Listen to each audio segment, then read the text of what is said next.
Another video of mine that didn't actually age that well almost immediately, add it to the list. So, Miami won game 2 in Denver, which is very much not what I expected. If you told me this was a 6, hell, even 7-game series, I wouldn't necessarily be super shocked, but with the stipulation that Miami would have gotten all of their wins at home. The prospect of them actually winning a game in Denver almost seemed borderline impossible to me because Denver has been so solid at home. I don't even know if I can really think of a game that they lost at home. Did they lose a single game at home up until this point? Hello everybody, welcome to Us Rusty Bucket. Subscribe to the channel if you have not already and drop a like on this video. It only takes 1 second and makes a massive difference on how the video performs in the YouTube algorithm. Very shocked by this, and it definitely does change my perspective on the series at large because as I just said, getting one game is one thing. Getting one game in Denver is another. Home court advantage has felt like a pretty significant thing this postseason in particular. Obviously, it's always significant, but I really just truly thought Denver would not drop a game at home at the very least. So how exactly did this happen? Well, let's first talk about what went wrong for Denver, because while a lot of things went right for Miami, I also do think Denver did some dumb shit in here. And really there are 2 players that I would blame for this game. Those players being Michael Porter Jr. and Kentavious Caldwell-Pope.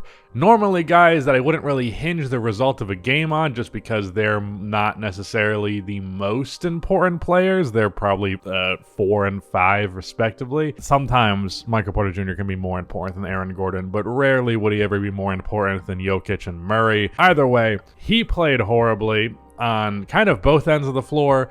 And KCP, same thing. Now, when it came to just individual defense in a moment, like just game, possession to possession, they didn't necessarily play bad defense, but they had a lot of bad defensive lapses in this one that significantly affected the result of the game. It felt like KCP fouled like 8 3-point shooters.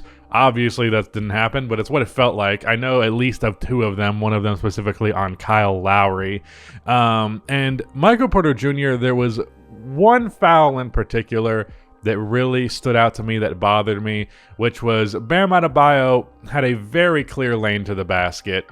There was no hope at stopping it, but Michael Porter Jr. was like, I guess I have to jump, and then he fouled him and made it an and one. Like, in the position that he was in, it should have been obvious that there was no saving that possession, and he only made it worse. Speaking of which, KCP also made a fantastic rotation on Bam Adebayo in the last minute of this game and cut him off at the basket, got him off balance, and while he was off balance and clearly not in a good position for a shot, with Nikola Jokic rotating over to play help defense, he seemingly intentionally fouled him and gave Bam 2 free throws, of which he made both of them.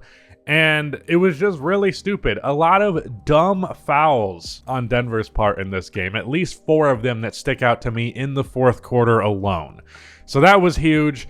And on offense, neither of those guys were hitting their shots. At large for Denver, they did not hit their shots very well, especially from outside. This game ended up being a lot of Nikola Jokic.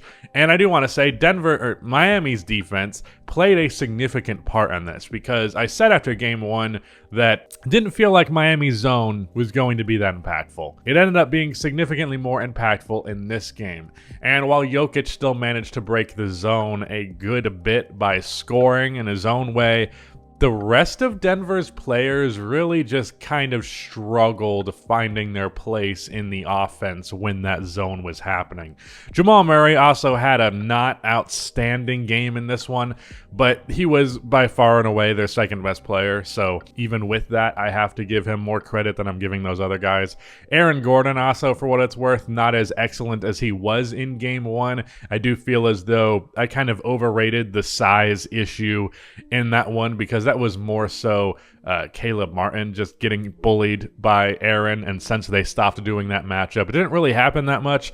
We actually saw some Kevin Love early in this game, which I think they were hoping to mitigate some of that size with him, but I don't know that he actually played that much and that it actually mattered that much. Also, Cody Zeller played, and also it did matter in the opposite direction. You know, he got a nice pick and roll layup, but other than that, pretty bad. To speak more to what Miami was doing, to give them some more credit for their offense, obviously the title of this video is about Duncan Robinson, but frankly, I feel like one player got not nearly enough credit for this game from what I've seen of the commentary post this game, and that is Gabe Vincent. Gabe had like 22 or 23 points on pretty damn good efficiency. Hit a couple of those shots in big moments, especially early in the fourth quarter. After Duncan Robinson went on his little run, Gabe Vincent hit a big corner three as the momentum was shifting back into Miami's favor. And yeah, I just feel like he should have gotten a little bit more credit for this one. But to speak to Duncan's run, he had 10 points right out of the gate in the fourth quarter after going into that fourth quarter down 8 points. Very long-range three-pointer that he just pulled when he was like, screw it, there's no offense happening here, I'll just shoot it from 40. That one went in. He got an and one, of which he did not make the free throw, which is hilarious, but he also got another contact layup. There was no whistle on this one.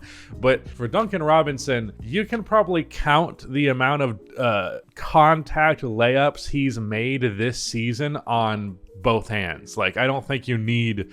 maybe even one hand, and he managed to do it twice in this game. And there's been a lot of talk about how much better he's gone at putting the ball on the floor and attacking closeouts, and I just gotta say that to me, that is the most underrated aspect of offense in general, is attacking on a closeout. You don't necessarily have to dribble the air out of the ball to get space and create an opportunity. Very often, if you just catch the ball and immediately attack the basket, good things will come of it, even if you're not a very great finisher like Duncan Robinson. So yeah, he's clearly proven his value. He has went from one of the worst contracts in the league to, I think he's pretty much worth what he's being paid. Also, I gotta say, of all the praise I've given Erik Spoelstra, I did feel over this last year or so that Duncan Robinson got an unfair shake. Like, he had a little bit of an issue shooting early on,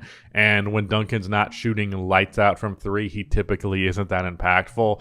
But I also could see the impact he had when he was shooting lights out from three back in that 2020 playoff run, and I was like, this potential still exists with him, and the opportunity is deserved, and he got that opportunity in this postseason, and he's absolutely ran away with it. He has been very impactful in multiple games in this run, and I would say he's not single-handedly responsible for this game. He's probably the fourth most impactful Miami player from this entire game, but he did play a huge part in the surge that did eventually win them this game. Now, as for how Denver approached their offense towards the end of the game, they actually did make a decent run. I think with 3 minutes left, it was a 9-ish point game. Jamal Murray hit 2 ridiculous threes, one of which off of a ridiculous pass from Nikola Jokic.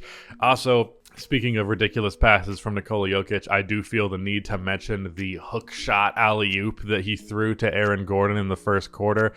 But overall, the shot that Jamal Murray took late in the game, I thought it was fine. I understand that they had a timeout, but I think there's an argument to be made that if there was a timeout called, it would have made Miami a lot more confident going for the foul. If you give them the situation to position themselves for that foul off of the inbound, it's a lot easier and a lot less of a gamble because, when a player's just dribbling the ball, you fear that if you go for that foul, they're going to go into the shot right as you hit them, and then suddenly they get for 3 free throws and you're going into overtime. Also, I just on principle hate the fouling up 3 thing. I completely understand it. Tactically makes all the sense in the world, can't argue with it, but just from an entertainment standpoint, screw that. So I'm glad it didn't go that way, and honestly, the way Jamal was trending late in this fourth quarter, it felt as though he was going to hit that shot. But yeah, as for my prediction for the rest of this series from here, I think Denver is going to win game 3 and Miami is going to win game 4, and we're going back to Denver, and Denver probably wins game 5 and then probably game 6. I do think Miami will take one on their own home floor. I kind of believed that the whole way through. I figured Miami probably splits their home games, and that's it for the series at large. And Denver wins the title on their home floor in Game 5. But, yeah, I didn't expect Miami to win this game, to say the least. And that wasn't because of a doubt in Miami as much as it was a belief in Denver. But Denver probably played their sloppiest game of this entire postseason, and they still only lost by 3. So that could be a good sign, especially given how scorching hot Miami shot in this game versus how not hot Denver shot in this game. They lost the game in the margins, and that's where Miami kind of always wins. And if you're going to give them a big advantage in the margins with all those dumb fouls, then you're going to blow the game, and that's exactly what happened. So I expect Denver to bounce back pretty good in Game 3, and then Miami to do the exact same thing in Game 4. That would be my prediction from here. But yeah, that is it. Shout out to Rudy for editing this video, and goodbye.